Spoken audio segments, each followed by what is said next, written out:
What's up, everyone? Welcome to the November 29th edition of FanDuel Tournament Plays, brought to you by BetMGM.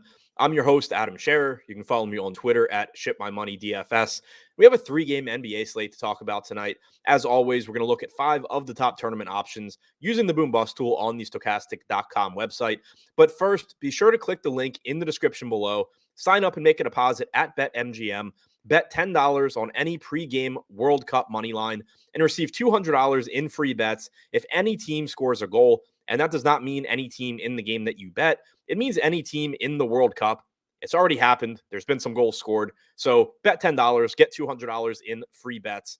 Take advantage of that offer. Click the link below. Now, looking at the top 5 tournament options for tonight's slate, keep in mind we do have some pending injury news, even with it being a smaller slate. So be sure to tune in to the deeper dive and live before lock for more up-to-date thoughts starting at 5 p.m. Eastern on the Stokastic YouTube channel. But for right now, with the way things currently stand, coming in at number 5, Spencer Dinwiddie, $6,600 price tag with point guard and shooting guard eligibility. He's averaged 0.87 FanDuel points per minute and 31.9 minutes per game in the games that he has played with both Luka Doncic and Christian Wood active this season. But he gets a nice pace-up spot tonight against Golden State. He's projected for 30% ownership with a 32% chance of being in the optimal lineup. Number 4, Amir Coffey, $3,900 price tag, shooting guard and small forward eligible on FanDuel. He's projected for 31% ownership with a 34% chance of being in the optimal lineup.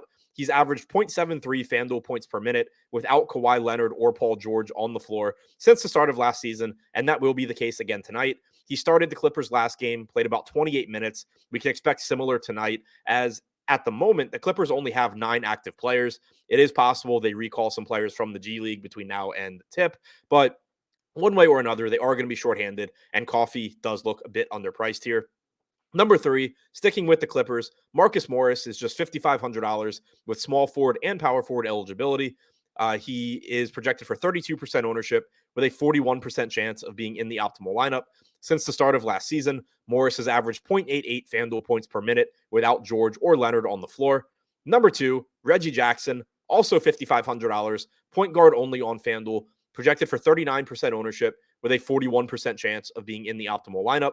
He has struggled a bit this year, both in general and without George and Leonard on the floor. But since the start of last season, he's averaged 0.97 FanDuel points per minute without them out there. And as the sample size this year gets larger, I expect him to get back to similar rates. And number 1, the highest projected player on the entire slate, Luka Doncic, pulling 62% ownership with a 65% chance of being in the optimal lineup. Doncic is $12,000 with point guard and shooting guard eligibility. He's averaged 1.57 FanDuel points per minute and about 38 minutes per game this season, and gets a big pace-up spot tonight against the Warriors. So to recap, the top 5 tournament options on FanDuel as things currently stand: number 5, Spencer Dinwiddie; number 4, Amir Coffey; number 3, Marcus Morris; number 2, Reggie Jackson; and number 1, Luka Doncic.